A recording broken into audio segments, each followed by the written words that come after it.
Drea O. Drea O. Drea O. Drea O. Drea O. Drea O. I'm from Chicago and I'm with Drea O right now. Drea O. Drea O. Beautiful Drea O. I'm with my girl Drea O. And she everywhere you go. Everywhere you go. It's everywhere you go. It's crazy. What up? It's your boy Slim Thugger, and Drea O is everywhere you go. That's what it is, man. what up, everybody? It's your girl Drea O, and as you know, I'm everywhere you go. And right now in my corner, I have somebody that I've listened to since I was a little girl. Somebody I have a lot of respect for. Wow. So I'm actually really excited that I get to meet you in person. It's a pleasure. It's a pleasure. And I would have wore my heels if I knew, because I love a big tall man. And you're like 6'6". Yeah, definitely 6'6" tall, giant. Wow. Slim Thug is in the building. Can I What get up, one? world? What up, world? Yes. So you're here in New York. Yes, ma'am. You know, barely come to New York, so it's a special trip for me. I know, right? You're over there. You're in the South. So far from New York, I'm bottom of the South in H-Town, Texas. Yes. Yes. So talk to me a little bit about what you're doing out here in New York. I know you have a new project out. Right, I got a new album. It's a part of a series I've been dropping. I dropped 3 last year, and this the 4th part of it. It's called American King, this part, and the whole thing is the Hog Life series. But, you know, it's the last installment of that, you know, so I'm excited. I wanted to come out and, you know, let everybody know about it. You know, I rarely don't come out here and do press, but I'm excited that I've been getting work done this time. It's been fun. Yes. Now, okay, I'm from Chicago and Chi-Town. Yes. And a lot of people out there kind of on the drill scene, but you are one of the pioneers with Chopped and Screwed. Right. That's my world. That's what I come from. A lot of people out of Houston are unfamiliar with me, or, you know, didn't know the beginning of my career because they wasn't into that type of music, and that's all I made pretty much previously before getting with Star Trek in like 04. Mm-hmm. Yeah, so you had to be a fan of that to kind of know who I was or what I was doing. Right. So talk to me about the evolution of Chopped and Screwed. Is it still kind of moving in the South, or is it? It's definitely not as big as it was with the new generations coming up, but it's definitely some screwheads for life. Mm-hmm. It's definitely some people who still want Chopped and Screwed records and still into it like back then. You know what I'm saying? So yeah, it's definitely changed though. It's definitely not as big as it was. It used to be. I don't care what it was, you know, what new song it was from where, you know, if it was an East Coast rapper, West Coast rapper in Houston, Texas, or in Texas, they wanted to hear Chopped and Screwed. And it wasn't just the hood, it was the suburban kids and all, you know what I'm saying? So it was real big. I was loving that. And yeah. you guys were on the scissor. The scissor. Right. And that's different. Okay, so that's completely different from the syrup that the kids are drinking now, because scissor was an alcoholic beverage, right? Nah, definitely not. Oh, it's actually syrup. It's not the same thing. It was activist. That was the name of that. It was purple, and and nowadays they banned it. You know, when people got so hooked on it, they banned it, and now they got different kind of new drinks. You know, they got red, yellow, all these different colors, and you know, even some new purple. You know, that they made out here. They call drink. So it's like, but it's definitely not what we was doing back in the day. It's different. It's very different. It ain't. It's still like give you kind of the same effects, but I don't think it tastes as good, and you know, it's a different thing than it was. What do you think about the new age, you know, I guess syrup drinking?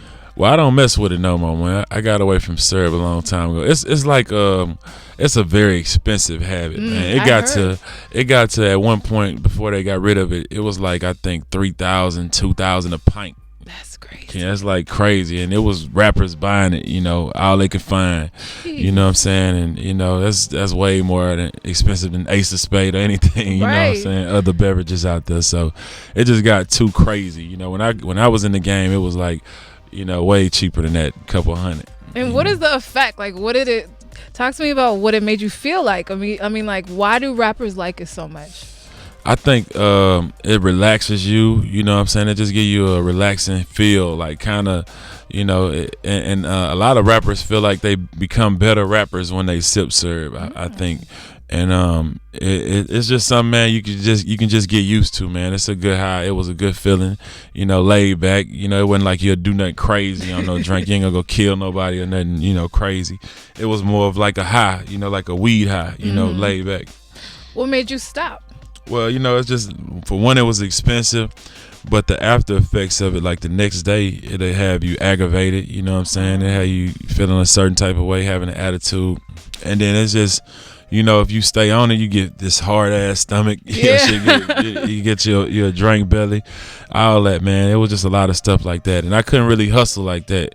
I'm a active person, and when I was doing the drink, I wasn't really getting a lot done, so I didn't really stay on it all the time. Right, and you look fantastic, by the way. Thank you. I'm trying to get better. Right, talk to me a little bit about your evolution. I feel like you look really good. Well, I have high blood pressure. Really, that's what started me working out. First of all. Secondly, it's like I just started taking it more serious. It's kind of like a hobby to me. I don't have a lot of hobbies. I don't play video games and do a lot of stuff like that. No Pokemon Go? None of that. Pokemon Go. None of that. I'm just really into taking care of myself. Grinding and taking care of myself. I wake up. I go work out with my boy Milton. Hustle Fit, what I'm saying? And there's actually other rappers, me, Bun B being there, his wife being there, Kirko being there, so it's kind of like, it's fun, we all get together, hit the gym, then I go run, hit the park, maybe 3 miles every day or every other day.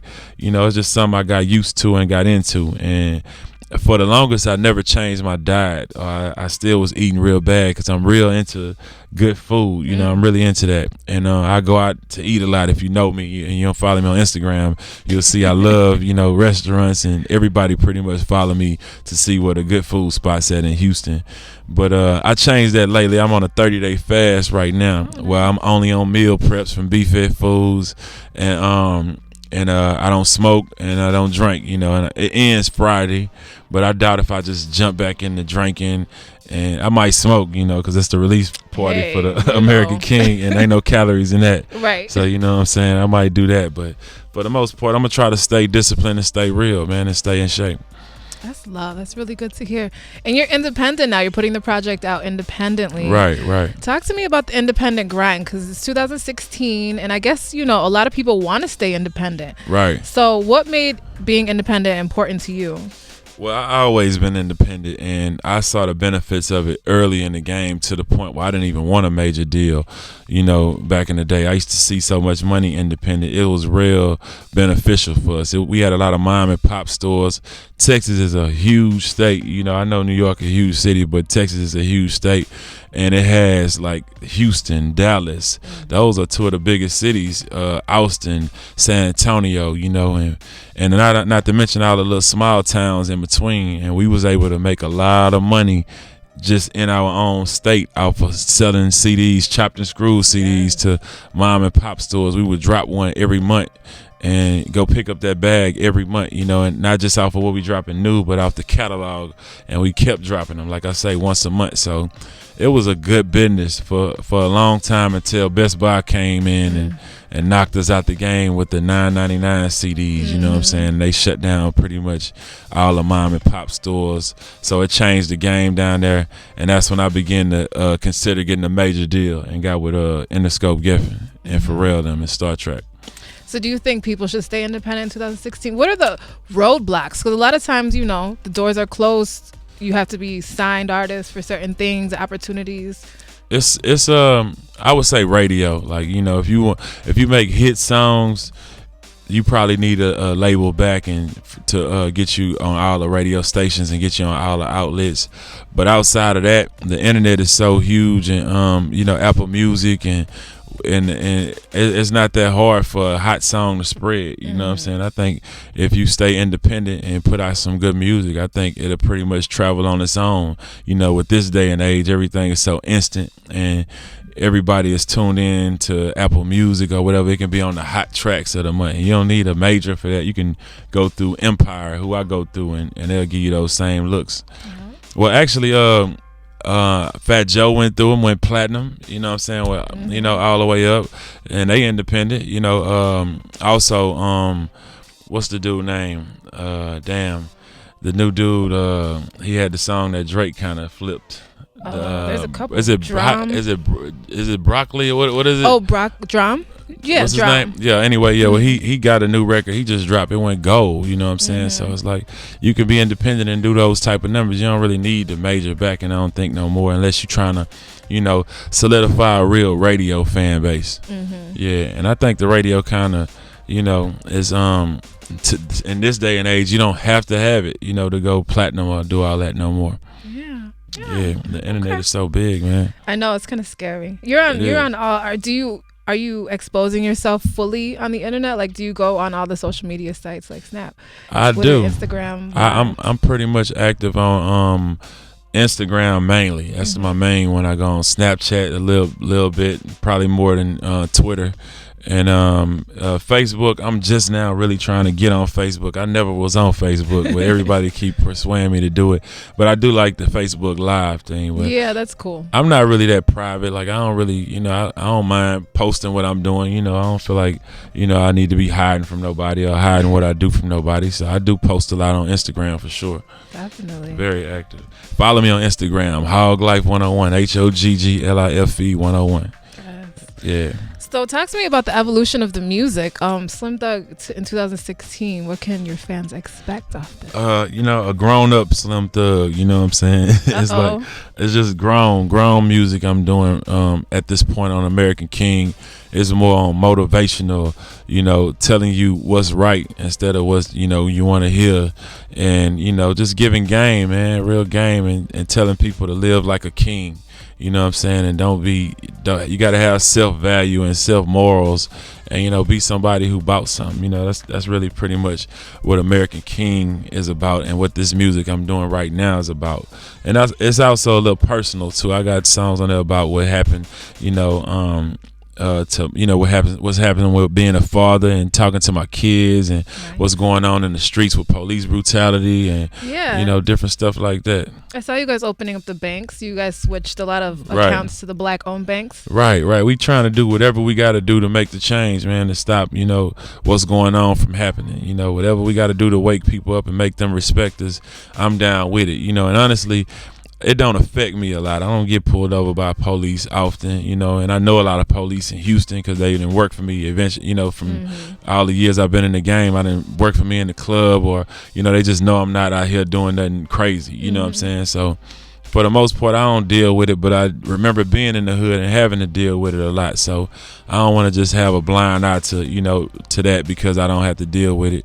I want to be active. We sat down with the mayor recently, me and a lot of other Houston rappers, trying to be proactive of what we can do to stop that from coming to our city. And how to slow down black on black crime. We trying to figure out different ways to give the youth opportunities where they'll have something to live for, instead of feeling like, they got to rob you or shoot somebody to get what they want. You know what I'm saying? Yeah. So we just trying to, be proactive and come up with different things to help. Definitely. Okay. Well, thank you so much for sitting down with me. I'm just really, really happy to meet you. Thank you, I sweetheart. feel like we don't Appreciate see you out a lot either. Like you said, you don't do a lot of press. I don't. I'm scared, man. Are you shy? I'm not, probably, I don't know, I don't want to say I'm shy, but I might be, but at the end of the day, like, I'm very open, I'm very, like, honest, it's hard for me to, not say what I really think or say what I feel, and that get me in trouble a lot of time, you know what I'm saying? So I be trying to be careful with, doing that. I don't want to, I know the world is sensitive, you know what I'm saying? So I don't want to get caught up and make nobody mad. Definitely. No, I feel you. Especially in 2016. You can't say nothing. Can't say nothing. Instagram, I say the most random stuff, man, and I'm never... I feel like everybody know me, so I guess not though. So I can say something and they'll take it as, oh, you hating, or you trying to bring, talking down on someone. Well, really, if you know me, I'm the only rapper probably posting Joel Osteen prayers every day. Yes. You know what I'm saying, on my Instagram, and promoting positive life, every day. You know what I'm saying, and not on the dumb stuff. So I don't know, but I try to get better every day and fix that. Definitely. Well, thank you so much for your time, Ms. Drea O, and I'm signing out.